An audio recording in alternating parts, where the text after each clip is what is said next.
In early 80s Leningrad, change was in the air if you knew where to look. Around the city, an underground music scene was gaining momentum, despite a ban on radio and few places to perform or record. This new generation of eclectic bands celebrated their own tastes and personal freedoms, a combination that in the USSR was politically subversive in and of itself. The authorities' answer: the Leningrad Rock Club. The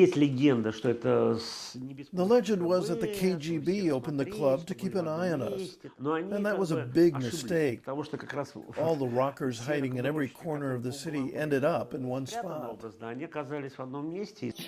As news of the club spread through word of mouth, it also drew in a young American musician then touring the USSR. I wouldn't have known that there was a club in there where rock bands could play if I didn't see the crowds outside. It was the place that everybody wanted to belong to and be part of, including me.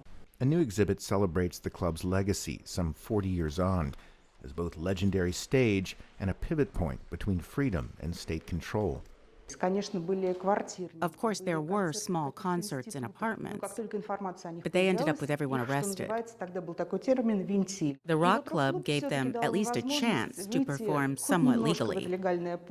The bands eventually found an even wider audience, the recordings smuggled out for release in the U.S. Validating these underground bands in the West just put a lot of pressure on the Soviets. Attention abroad ultimately pushed Soviet leader Mikhail Gorbachev to legalize the rock underground at home, just one of a series of reforms under Perestroika aimed at pacifying restless Soviet youth.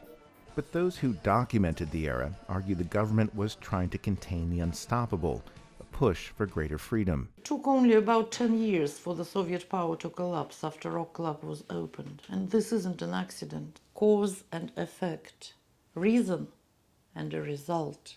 Today, bands of the era remain among Russia's most revered. The Leningrad sound also goes on, only now with a search for new meaning. There's not the same pressing from the state as there once was. It's there but hidden, the rules less clear. State pressure has taken on new forms. The USSR is long gone, but the push and pull between authority and youth is as constant and unpredictable as ever. Charles Maines for VOA News, St. Petersburg, Russia.